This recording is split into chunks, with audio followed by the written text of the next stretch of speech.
fidélité accordée à la parole éternelle et c'est le déjeuner spirituel, votre matinale qui démarre déjà ce lundi pour bien commencer avec vous la semaine et la journée. Et donc, déjeuner spirituel, c'est avec vous qui nous suivez, vous qui nous accompagnez.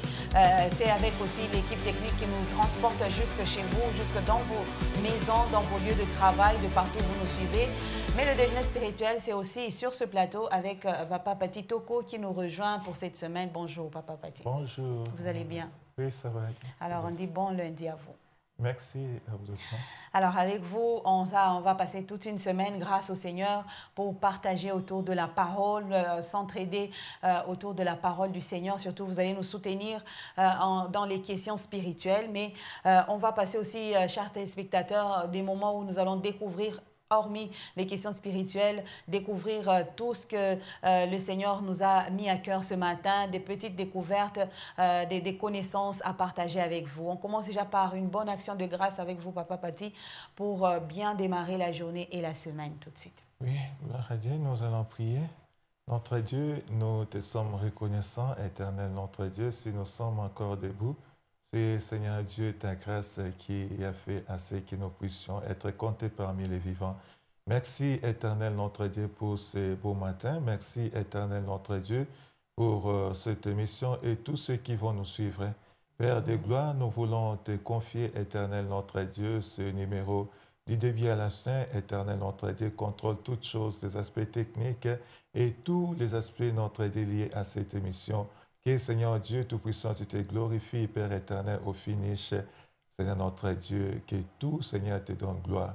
Au nom puissant de Jésus-Christ, nous avons ainsi prié, nous disons Amen. Amen, Amen. Bonjour à vous, Shalom, Papa Pati. Shalom. Et bonjour, Shalom, vous qui nous suivez.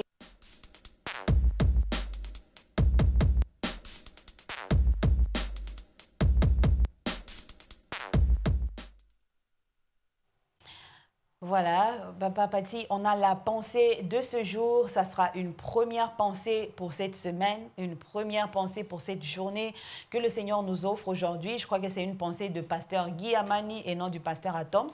On va faire la différence parce que les deux noms apparaissent. Mais donc, la pensée, c'est celle qui nous intéresse, peut-être pas l'auteur. Avoir une bonne conduite fait taire les contestations. Avoir une bonne conduite fait taire les contestations. PGA qui signe cette pensée du jour. Avoir une bonne conduite fait taire des contestations.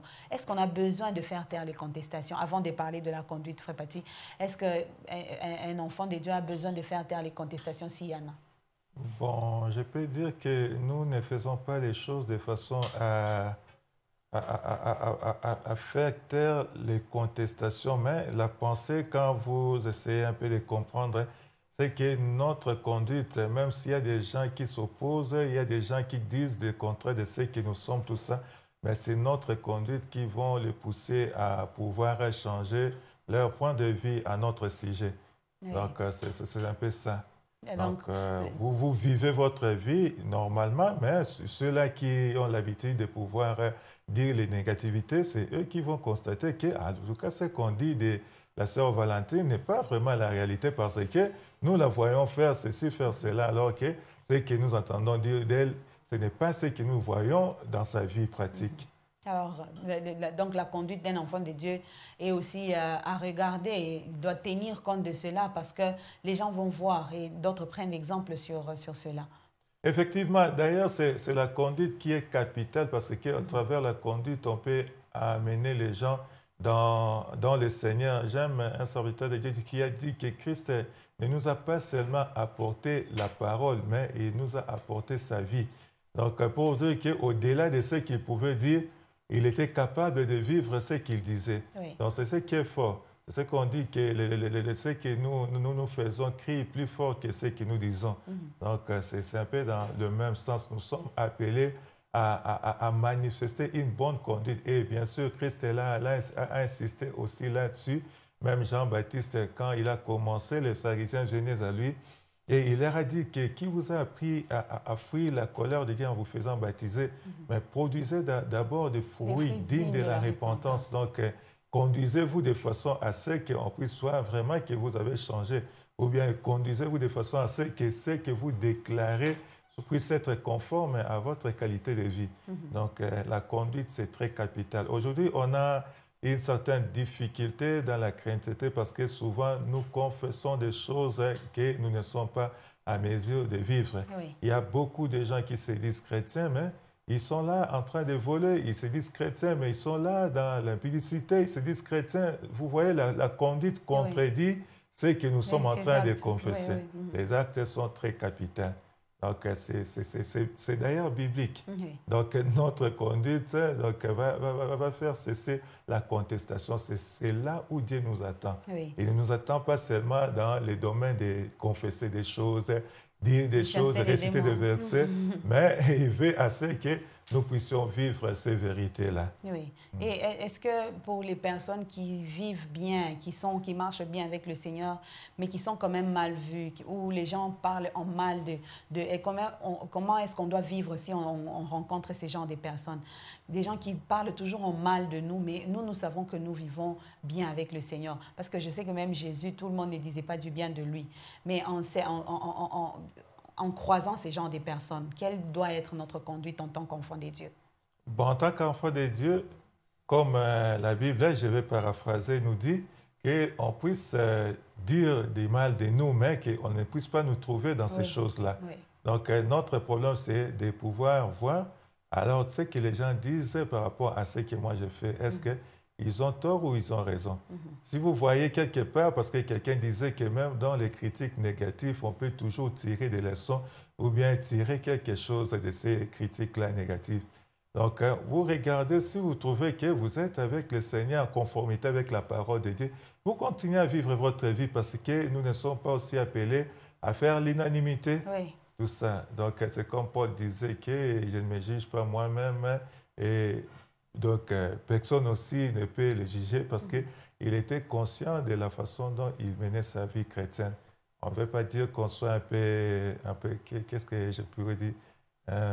Qu'on ne puisse pas se prendre en considération les remarques des autres. Non, mais donc, à la mesure où nous sommes en conformité avec la volonté de Dieu, nous continuons notre marche, nous réglons notre marche en fonction de la parole de Dieu.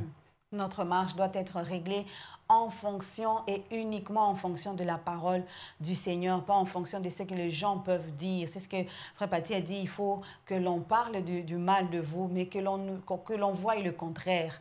Hein, que l'on voie le contraire. C'est que les gens découvrent avec le temps que ce qu'on disait de mal de lui, c'est que les gens prétendaient qu'il est, ce n'est pas ce qu'il est. Mais il est bon, c'est une bonne personne parce que c'est qu'il vit. La bonne conduite se vit et ne se dit pas, se chante pas. La chrétienté se vit, c'est une identité qui doit être nôtre et qui doit se vivre.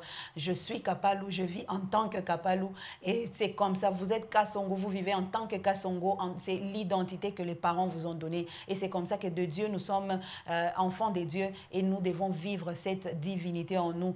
Personne ne peut venir nous dire ce que nous ne sommes pas. Et ce que nous produisons comme fruits doit être des fruits dignes de la repentance, dignes de Dieu, des fruits que Dieu nous demande que nous produisions. Et tel qu'il est, tel nous sommes dans ce monde, la Bible le dit, nous devons être exactement comme le Seigneur dans tout ce que nous faisons. Une très belle pensée pour aujourd'hui et nous disons merci beaucoup au pasteur Guy qui nous a produit cette pensée qui va nous accompagner en ce début de la semaine et de la journée. Alors, après cette petite pensée, on va découvrir l'expression du jour avec vous.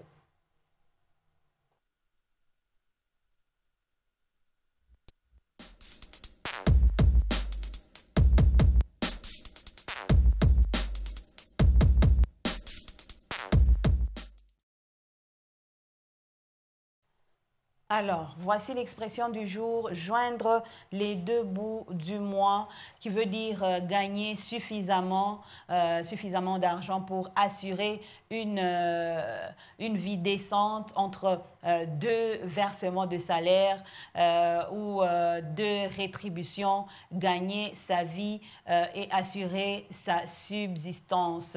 Ça veut dire joindre les deux bouts du mois, gagner suffisamment d'argent. Alors, joindre les deux bouts du mois, c'est une expression française, mais aussi une vie à laquelle beaucoup courent, hein, beaucoup courent à cela, arriver à joindre les deux bouts du mois. Et c'est cela qui nous emmène, qui emmène plusieurs peut-être à la perdition, parce que coûte que coûte, je dois joindre les deux bouts du mois, coûte que coûte, je cherche à faire ce qui n'est pas peut-être bon pour le Seigneur, bon en tant qu'enfant de Dieu.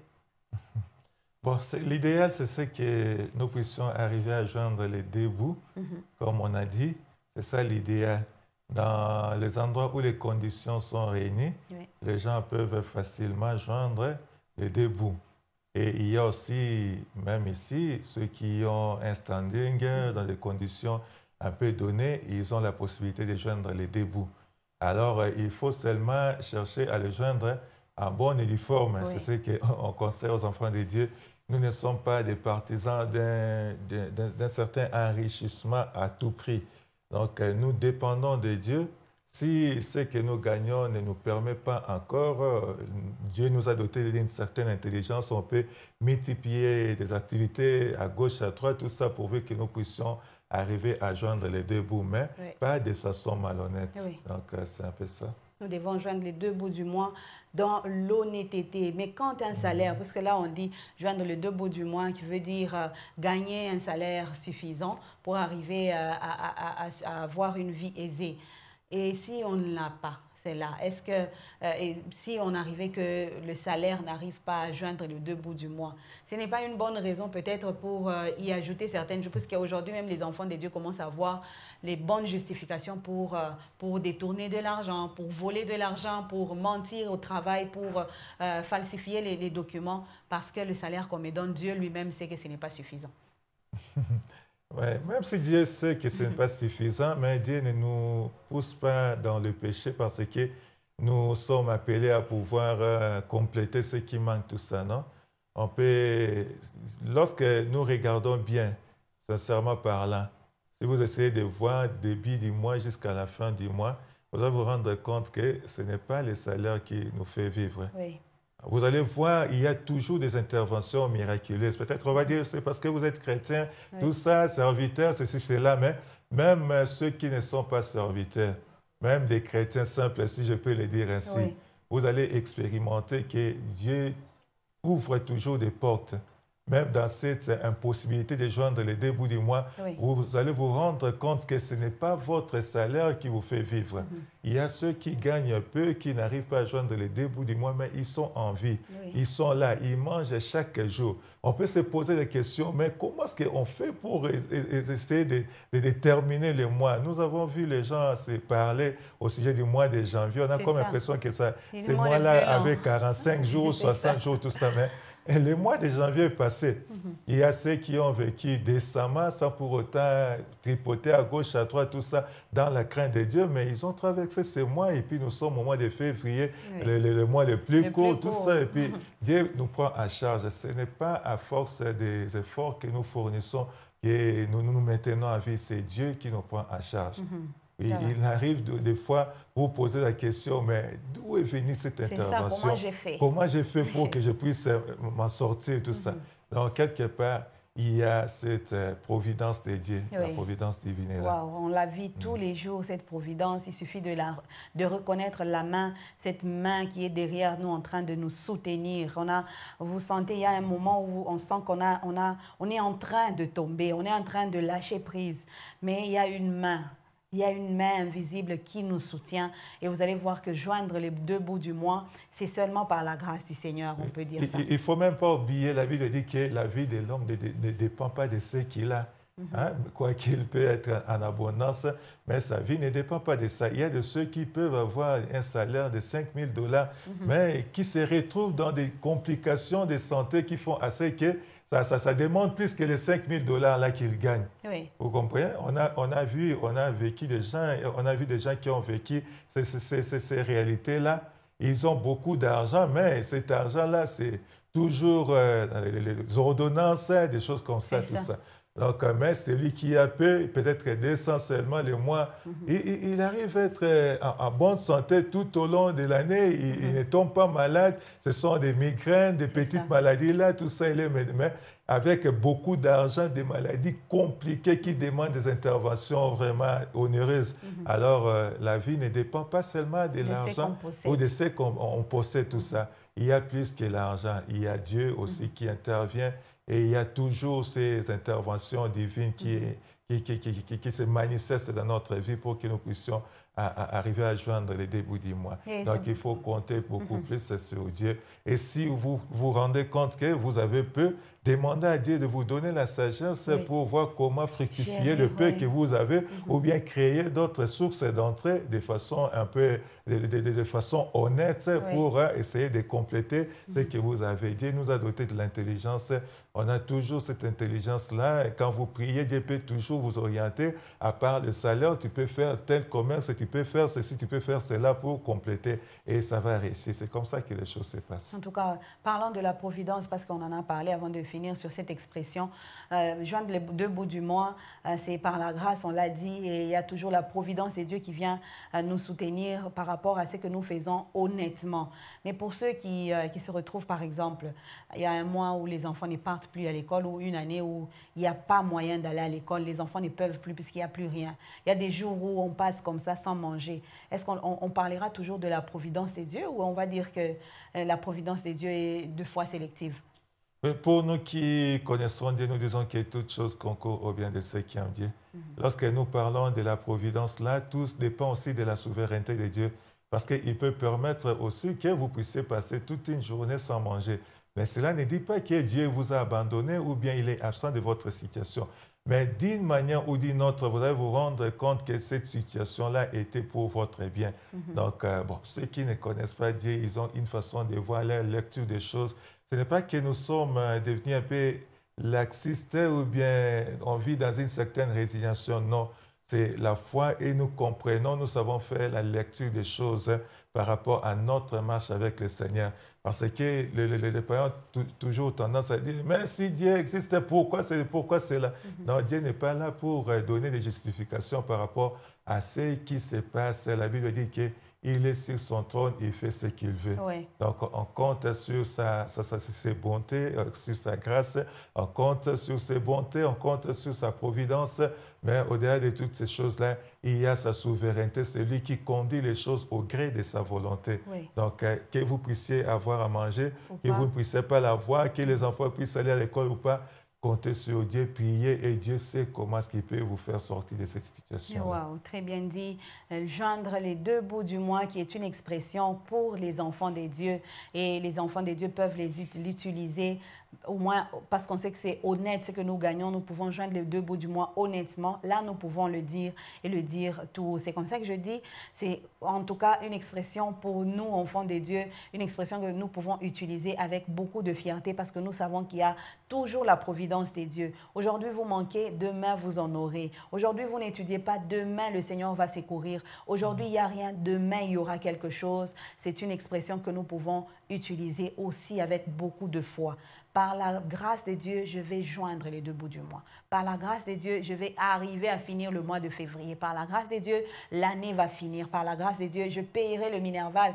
Par la grâce de Dieu, mes enfants vont étudier. Par la grâce de Dieu, j'aurai ce qu'il faut. Et donc, c'est une expression que nous vous donnons aujourd'hui en ajoutant cela. La grâce du Seigneur accompagne cette expression. La providence de Dieu accompagne cette expression. C'est seulement par la grâce du Seigneur que nous arrivons à joindre les deux bouts du mois, quel que soit le mois, même si c'est le mois de janvier qui est le mois qui compte le plus de jours dans nos têtes, hein, bien sûr, que ce soit le mois de décembre qui est le mois où on demande beaucoup de dépenses, il faut beaucoup de choses à faire pour les enfants et la famille, quel que soit le mois, la grâce du Seigneur est là pour nous et cette providence de Dieu ne manque jamais pour ceux qui croient en lui.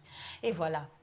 Cette expression va nous amener à la découverte du pain du jour. Un très bon pain pour vous aujourd'hui que nous allons vous laisser découvrir et vous laisser consommer. sans modération. Nous vous disons simplement bon appétit. Tenez compte des versets, des références bibliques à noter. Vous pouvez aussi noter le thème, le prédicateur pour venir chercher, peut-être à la fin de ce programme, venir chercher ce message que nous pouvons partager tout simplement avec vous pour que vous le partagiez à votre tour et que vous méditiez dessus. Alors nous vous disons simplement bon appétit et nous partageons.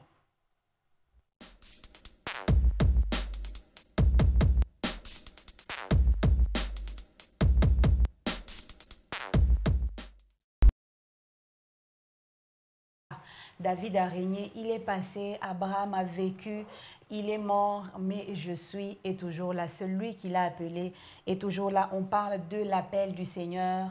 Je suis t'appelle, qui est un sous-thème dans ce thème de l'année, ce grand thème que nous avons commencé à développer avec vous depuis le début du mois, depuis d'ailleurs le début de l'année, avant qu'Abraham ne fût je suis. Et donc c'est le Seigneur qui parle, je suis, qui est le Seigneur, notre Dieu, est en train de réclamer quelqu'un aujourd'hui. Et le thème d'aujourd'hui peut bien nous parler, Papa Pati. Je suis t'appelle. C'est un peu une interpellation, mais comment savoir que nous sommes en train d'être appelés par le Seigneur? Un peu comme Abraham qui était dans autre chose, mais qui a pu quand même entendre la voix du Seigneur. C'est un peu compliqué quand on n'est pas dans le Seigneur, on ne marche pas avec Dieu, on est dans autre chose, mais au moins on sait que ça c'est l'appel du Seigneur. Comment le savoir? Bon, l'appel, le message parle de l'appel. Mais pour savoir qu'on est appelé, il faut d'abord écouter Dieu vous appeler et vous répondez à la voix de Dieu. Et Abraham, lui, il était, comme le pasteur l'avait dit, habitué avec les divinités des idoles, tout ça. Oui. Mais un jour, Dieu s'est manifesté à lui et il a su que c'était le Dieu véritable, le suprême, celui qui est différent des idoles, tout ça. Celui qui n'est pas encore dans le Seigneur, l'appel de Dieu, je peux dire, le premier appel de Dieu consiste à lui lancer cette invitation de donner sa vie à Christ. C'est ce qui nous est arrivé à nous tous. Nous étions dans le monde, on faisait ce que nous faisions, tout ça, mais un jour, je ne sais par quelle occasion, peut-être moi c'était à la télévision, c'était aussi par hasard, entre guillemets, humainement parlant, mais je suis sorti, j'ai entendu une parole là qui a été prononcée par un évangéliste. En tout cas, ça m'avait touché, ça m'avait bouleversé. Les uns, c'était dans une campagne, les autres, c'était une visite évangélique. Les gens sont venus chez lui, tout ça. Ça, c'est le premier appel pour celui qui ne connaît pas Dieu. Dieu n'appelle pas les païens de façon... Parce que quand nous parlons de l'appel, souvent, on a comme l'impression qu'il y a l'appel au service, devenir pasteur, devenir ceci, cela. Ce n'est pas encore ça. L'appel dont on est en train de parler, d'abord, ça commence d'abord par l'appel au salut, si je peux le dire ainsi. Donc, le premier pas, c'est être appelé pour le salut. Les dimensions, les autres dimensions-là, peut-être ça viendra avec la suite, ceux qui sont appelés pour le service, mais le premier appel, l'appel le plus important, si je peux le dire ainsi, ou bien l'appel qui concerne même ceux qui ne connaissent pas Dieu, c'est l'appel au salut. Et c'est au travers de la parole de Dieu. Oui. Est-ce que pour des personnes qui, comme Abraham ce jour-là, Abraham n'avait jamais entendu la voix du Seigneur, mais ce jour-là, il a mis une nette différence. Est-ce qu'on va dire que c'est une grâce ou bien ça se passe comme ça avec tout cela que le Seigneur appelle? C'est vrai que ça peut être par un message, mais ceux-là qui reçoivent cet appel par une voix audible, par exemple, ils savent différencier que ça, c'est Dieu ou ça, ce n'est pas lui. Alors, ceux qui reçoivent, qui sont encore dans le monde ou bien qui sont chrétiens? Qui n'ont jamais entendu parler de Dieu ou qui n'ont jamais reçu Dieu. C'est là que c'est compliqué parce qu'on ne connaît pas encore la voix de Dieu. Mais comment ce jour-là, on va sentir que ça, c'est le Seigneur. C'est au fait ça que je suis en train d'insister. Bon, le cas d'Abraham, je peux dire, c'est à peu près exceptionnel parce que c'est Dieu veut commencer ou bien Dieu veut encore répondre une relation avec l'homme qui avait brisé sa communion avec Dieu. Et Dieu se révèle. C'est comme ce qui s'est fait avec Jésus-Christ. Il est venu. Nous ne sommes pas dans la religion où l'homme est en train de chercher Dieu en tâtonnant et puis dans cette recherche-là, il est en train de donner la qualité de Dieu à ceux qui ne sont même pas Dieu. Mais Dieu, quand il s'est révélé dans toute sa plénitude, il se révèle comme l'Éternel, comme le Je suis, celui qui a une existence indépendante, tout ça. Donc, Dieu, la façon dont Dieu s'est révélé, c'était de façon claire, qui a permis à Abraham de faire une nette démarcation entre les idoles qu'il servait et le Dieu qui s'est révélé en lui. Ce n'était pas de façon un peu ambiguë. C'est ça la différence. Oui. Mais aujourd'hui, pour nous qui sommes dans la Nouvelle Alliance, ou nous qui vivons cette époque, ou après Jésus-Christ, je ne pense pas que, bon, il y a des gens qui ont dit que non, moi j'ai entendu une fois tout ça. Mais tout ce qu'on peut entendre, une fois audible, ceci, cela, doit être jaugé en fonction de la parole de Dieu. Oui. Parce que dans les recherches, dans l'histoire, bien, parce qu'on lit souvent, on a aussi vu des gens qui ont entendu, entre guillemets, les voix qu'ils ont appelées, mais ce n'était pas les voix de Dieu. Oui. Quand vous allez voir l'histoire de certains gourous de sectes, vous allez voir la plupart de ces gens-là disent que moi j'ai entendu la voix d'un ange tel, j'ai entendu la voix, et ils attribuent ça au Dieu véritable alors que ce n'est pas le Dieu véritable. Quand vous allez sonder les histoires que la voix-là, ou bien les choses que cette voix-là va leur demander de faire, ce sont des choses qui sont contraires à la pensée de Dieu. Donc celui qui prétend avoir entendu la voix de Dieu, il doit vérifier cette voix-là. Si c'est vraiment la voix de Dieu. La voix de Dieu. Si c'est la voix de Dieu, ça doit être conforme à ce que la Bible dit. Si ce n'est pas la voix de Dieu, donc vous allez voir que ça va vous demander des choses qui ne sont pas conformes à ce que la Bible demande. Ceux qui ont eu des apparitions des anges dans l'Ancien Testament, nous allons voir si quand il y avait l'ange de l'Éternel, et lorsqu'ils adoraient l'ange de l'Éternel, ne refusaient pas l'adoration parce que c'était la manifestation de Christ à l'Ancien Testament. Mais les anges ordinaires, ils ont refusé l'adoration. Vous voyez déjà la nette différence. Ça, c'est un ange de Dieu. Oui. Parce qu'un ange qui accepte l'adoration, ça, ce n'est pas un ange de Dieu. Donc, il y a beaucoup de choses qui peuvent se passer, mais dans tout ça, la parole de Dieu doit nous permettre de jauger. Donc, quand Dieu s'est révélé à Abraham, il s'est révélé de façon claire et nette, de façon à ce que Abraham puisse faire la nette distinction entre Dieu, l'Éternel et les idoles. Et les idoles qui servaient. Avec nous, aujourd'hui, quand vous parlez de Dieu, voix audible et tout ça, alors essayez de comparer ce que cette voix-là vous dit avec la parole de Dieu. Oui. Alors, parce qu'on parle de l'appel, est-ce qu'il y a des gens qui peuvent être appelés, quelqu'un qui peut être appelé par Dieu, mais qui ne passe pas par le chemin normal, si je peux appeler ça chemin normal, donc accepter ouvertement, mais il était en train de faire le mal, il était dans le péché, il décide d'arrêter et de commencer directement à servir Dieu, sans qu'on le prêche, sans qu'il dise « Oui, Seigneur, je viens à toi et tout », il commence déjà à servir. Et il peut dire que je suis appelé, par exemple, à un ministère, parce que le Seigneur l'a appelé de cette façon. Est-ce que ça existe, ces genres? Non, ça n'existe pas. Nous devons être scripturaires. En tout cas, la voie par laquelle l'homme est sauvé, c'est Jésus-Christ.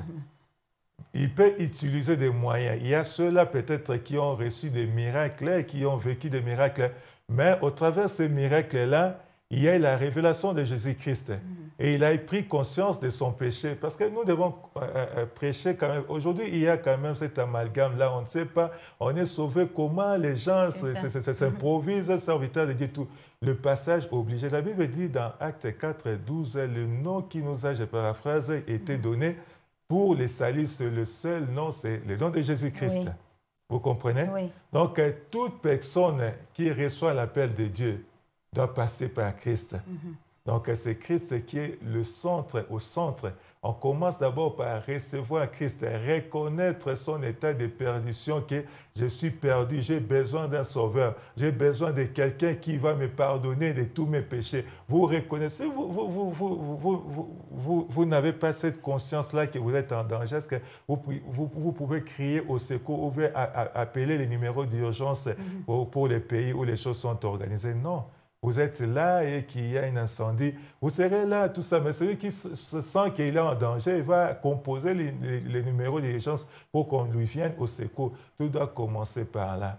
À tous ceux qui l'ont reçu, à ceux qui ont crié en son nom, il leur a donné le pouvoir de devenir enfants de Dieu. Enfants de Dieu, on le devient. Oui. Et on le devient en donnant sa vie à Christ, en acceptant Christ. On ne le devient pas parce qu'on a entendu une voix, on a vu un ange, tout ça. Non. Vous devez commencer par donner votre vie à Christ. Et c'est par là que les choses commencent. Très important, hein? Enfant de Dieu, on le devient. Je vais y revenir. Acte 4, 12. Il n'y a de salut en aucun autre, car il n'y a sous le ciel aucun autre nom qui ait été donné parmi les hommes par lequel nous devions être sauvés. Donc, il n'y a de salut qu'en Jésus-Christ. Mais je peux me dire que, bon, de salut en Jésus, j'accepte Jésus. C'est là, je reviens sur ça. J'accepte Jésus sans le dire à l'église, sans qu'on me fasse l'appel au salut, que je réponde. Mais en moi-même, je me dis, j'accepte Jésus, je veux le servir. Ça, ce n'est pas un salut, par exemple. Non, vous l'avez accepté en vous-même comment? Moi-même, on vous a prêché. En mode silencieux, je me rends compte que j'ai assez péché comme ça. Je m'arrête là. Et puis, bon, je rejoins une église que je choisis. Et puis, je commence à aller sans qu'on me prêche, sans que je ne confesse, sans tout cela. Mais je commence directement à servir, j'arrête de pécher. C'est là que j'étais. Oui, il y a, bon, je pense que si on se comprend bien, il y a aussi ceux-là qui ont expérimenté ça, surtout quand vous lisez les témoignages des chrétiens occidentaux, vous savez, là où la connaissance est un peu élevée, les gens ont la facilité de comprendre les choses. Oui. Nous, c'est souvent, il faut qu'on vous explique. J'ai déjà, oui, entendu des gens dans des livres, j'ai beaucoup de serviteurs de Dieu. Il dit que moi, j'étais dans un problème, j'étais païen, tout ça. Un jour, je suis tombé sur l'évangile de Jean. Oui. Il a accepté, oui, ça existe. Il a lu la parole de Dieu et il a dit que Seigneur, je comprends que si tu existes, viens me sauver. Il a fait appel, quiconque invoquera le nom du Seigneur sera sauvé. Oui, ça existe.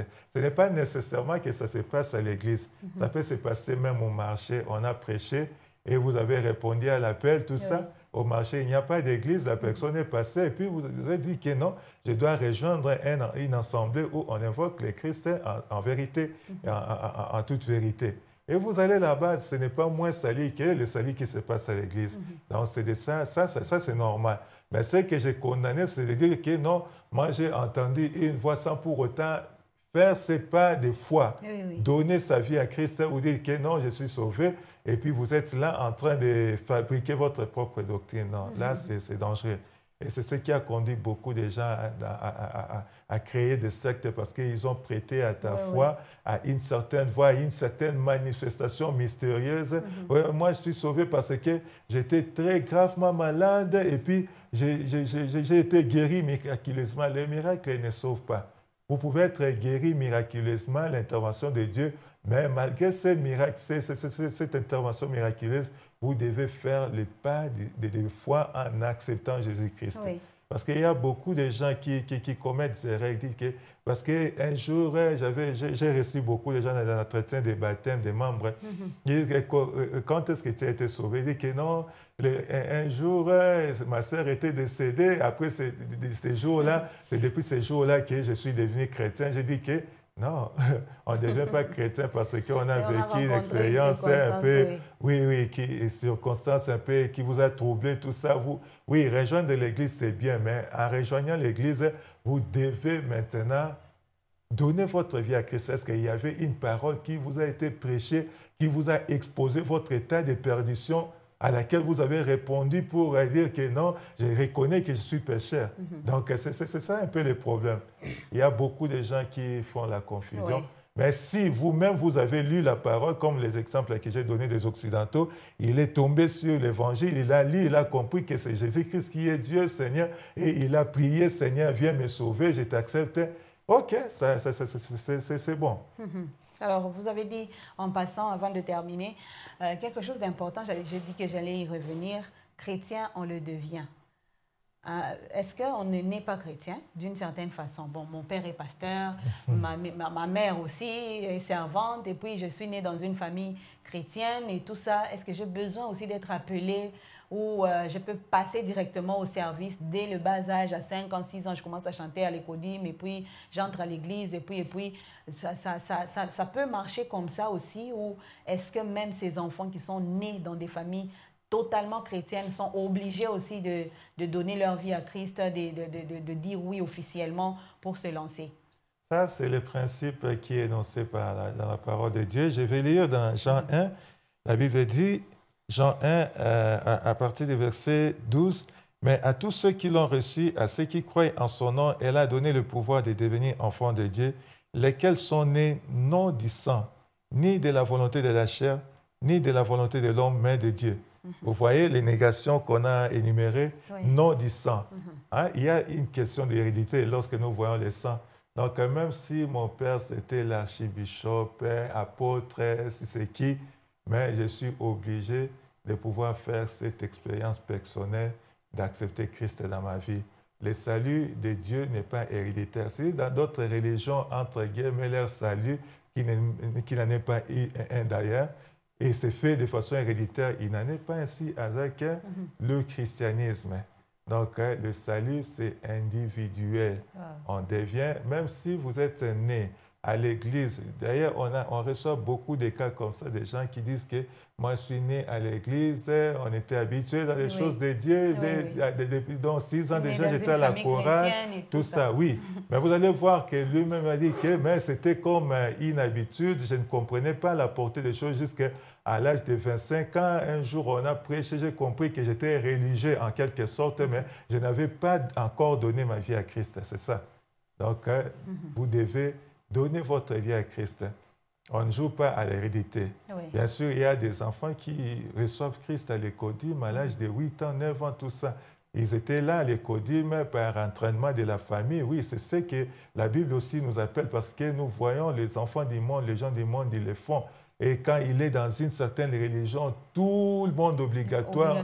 Donc, oui. Vous êtes là, vous devez suivre, vous ne faites pas, vous n'allez pas manger. Mais nous, les chrétiens, nous sommes un peu trop larges, tout ça. Alors, nous devons être sérieux dans nos choses. Nous ne demandons pas ce que nous puissions faire comme les autres, mais nous devons entraîner aussi ceux de nos maisons dans les choses de Dieu, à honorer les dieux que nous avons connus. Oui. Donc, quelle que soit cette ambiance-là, moi, il y a des enfants qui viennent à l'écodim, mais je prie pour qu'à l'âge de la raison, comme nous prions, qu'ils puissent eux-mêmes prendre cette décision-là de donner leur vie à Christ. C'est ce que nous demandons à tous les parents de faire tout ça. En tout cas, très bien dit. Bonjour déjeuner spirituel, juste marquer ma présence. Frère Anania Mij, merci beaucoup frère Anania Mij et bienvenue à vous dans ce déjeuner spirituel. Un autre message qui n'est pas signé, 97 41 11 599. Bonjour à vous, déjeuner spirituel. À quel âge un enfant doit-il être appelé? Donc, parlant d'un enfant de l'écodim ou de la jeunesse ou un grand enfant, à quel âge? Alors, l'appel dépend aussi de l'âge, en quelque sorte, ou Dieu peut appeler aussi un enfant de 6 ans, par exemple. Est-ce qu'on peut dire que c'est un enfant qui est conscient, qui a entendu le bon son audible, par exemple? Oui, parce que dans l'organisation des choses du monde, il y a des gens qui... Non, il est encore mineur, il ne sait pas... Là c'est le monde, mais nous connaissons les enfants qui ont entendu l'appel de Dieu, l'appel au salut, pour ne pas dire l'appel au ministère. Parce que quand on parle de l'appel, souvent les gens voient le ministère. Ils ont entendu l'appel de Dieu à l'écodim. On a même entendu des témoignages dans notre écodim, les enfants de 9 ans, qui ont été conscients, qui ont pris l'engagement de donner leur vie à Christ dans l'une des retraites de l'écodim, tout ça, c'est possible. Même quand nous lisons les témoignages, ou nous suivons les témoignages de notre patriarche, le pasteur Vernon, lui, il a donné sa vie presque à l'âge de 9 ans, quelque chose comme ça, à Jésus-Christ. Vous voyez, donc ça dépend aussi de la connaissance. Vous voyez, avec les enfants d'aujourd'hui, ils sont déjà ils ont une certaine avance dans leur façon de persuader les choses. Moi, la première fois que j'ai entendu l'évangile, de la façon dont on les prêchait par les évangéliques, tout ça avec vivacité, contrairement à là où nous étions en train d'évoluer, tout ça. Je pense, à l'époque, j'avais, je pense, 10 ans, 10 ans, 12 ans ou bien 14 ans, quelque chose comme ça. Je n'étais pas habitué à écouter la parole être prêchée de cette façon-là. Mais aujourd'hui, la parole est prêchée, les enfants, ils sont exposés à la parole de Dieu. Et le Saint-Esprit est à l'œuvre. Il peut appeler un enfant à 8 ans, parce qu'un enfant de 8 ans déjà, il est en 3e primaire, il comprend les leçons, tout ça, il peut comprendre les choses et puis prendre des décisions, s'engager pour suivre Christ, mais pour des raisons d'ordre organisationnel. Souvent, à l'Église, nous fixons un certain âge où l'enfant peut se faire baptiser. Mais le salut, il en a parce qu'il a donné sa vie à 10 ans, à 9 ans, tout ça. Il a été conscient, il s'est levé, il a pris l'engagement. Nous avons entendu beaucoup de témoignages comme ça.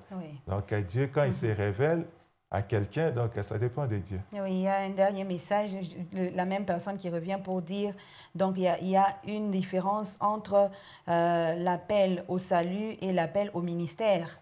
Donc, il y a une différence entre l'appel au salut. Je crois que l'appel au salut, vous avez expliqué, mais pour comprendre que là, c'est un appel au ministère, là, c'est un appel au salut, il faut, pour ne pas quitter du péché directement au ministère, il faut passer par le salut. Alors, est-ce qu'on va différencier? Comment est-ce qu'on peut différencier l'appel au salut et l'appel au ministère?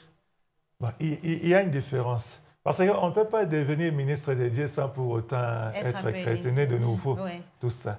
Donc, je pense que si vous avez bien suivi, moi j'étais au 2e kit, j'ai suivi le message du 2e kit, c'est souvent il y a des ajouts qu'on apporte. Le pasteur Thérèse Amani a dit ceci, que l'appel, on l'a déjà. Ça, c'est l'appel au salut, et l'appel plutôt au ministère. Oui, ça c'est Dieu qui connaît. Donc, nous l'avons déjà. Mais c'est seulement le temps, il faut que seulement le temps de Dieu puisse s'accomplir pour que vous puissiez comprendre que oui, moi je suis appelé au ministère, tout ça. Je pense que quand vous suivez aussi les témoignages de notre pasteur, il disait que non, nous allons faire les affaires, nous allons vous accompagner. Mais l'appel déjà par rapport à la présence de Dieu, Dieu savait déjà que cet homme, il est en train de s'embrayer, il finira par me servir. Dieu connaît. Dans sa présence, on parle de la prière parce qu'il connaît les choses d'avance, tout ça. Mais l'appel au salut, c'est l'appel capital. C'est cet appel-là, par cet appel-là que nous devons commencer. Dieu ne peut pas seulement appeler du coup comme ça, pas tout ça, vous commencez à me servir. Du péché au ministère. Oui, du péché au ministère, tout ça. Il y a toujours, c'est par là, vous devez d'abord naître de nouveau. C'est alors qu'avec le temps, peut-être qu'il y a d'autres personnes, 2 ans après qu'il soit né de nouveau, il a commencé à servir. Oui, ça c'est une exception, c'est gloire à Dieu.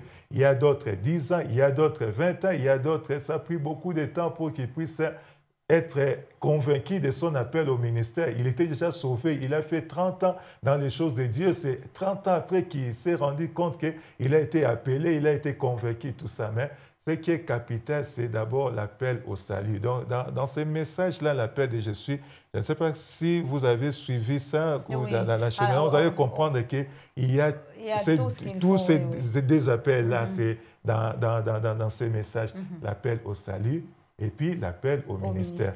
Parce que le pasteur avait dit qu'il faut aussi, quand vous avez été appelé, vous devez vous conformer à la pensée de Dieu.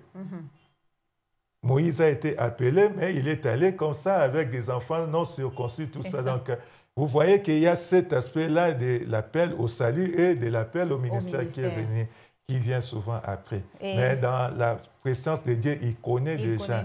C'est pourquoi il pouvait dire à Jérémie que j'étais appelé dès le ventre des seins de ta mère, tout ça.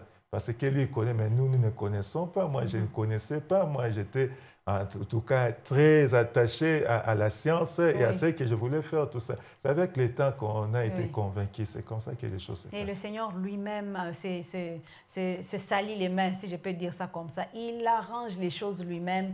Il sait quand est-ce qu'il peut prendre chacun de nous pour l'utiliser. Il l'appelle d'abord, pour l'instant, c'est de l'accepter comme Seigneur et Sauveur. L'accepter comme Seigneur et Sauveur. Et c'est de là qu'il peut te prendre pour te mettre je ne sais où et t'utiliser je ne sais comment. Mais pour l'instant, à celui qui entend la voix du Seigneur, il n'a qu'à répondre oui, Maître, je suis là, parle, je t'écoute, je t'accepte comme Seigneur et Sauveur et rejoindre les camps des élus. C'est le passage, je peux dire, le passage obligé pour celui qui veut quitter le monde, qui veut quitter les ténèbres pour aller à la lumière. Le passage obligé, c'est Jésus. Lui dire oui, accepter de dîner avec lui, c'est d'ouvrir son cœur, de le laisser entrer. Il ne peut pas dîner avec vous tant qu'il est encore à la porte, ou vous ne pouvez pas avancer et dire que vous êtes ministre des dieux sans avoir accepté que le Seigneur soit votre sauveur et Seigneur.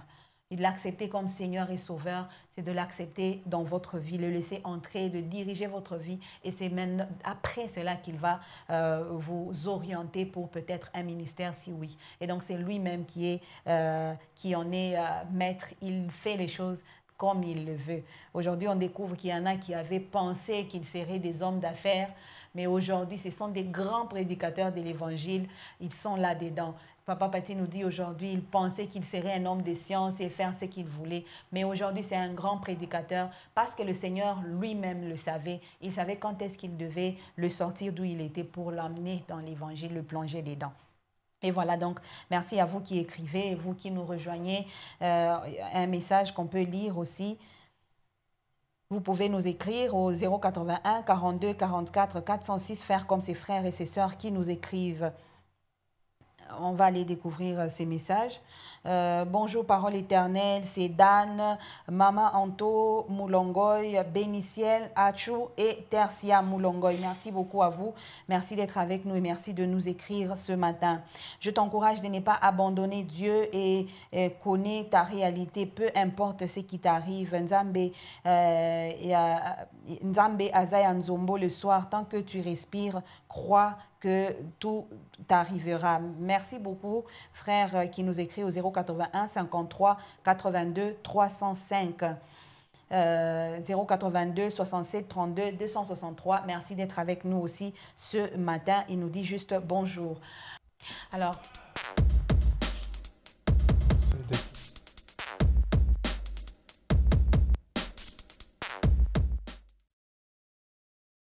le verset du jour, nous sommes dans Deutéronome 23, 18. Avec vous, Papa Paty, nous allons découvrir le verset du jour et une petite exhortation en une ligne.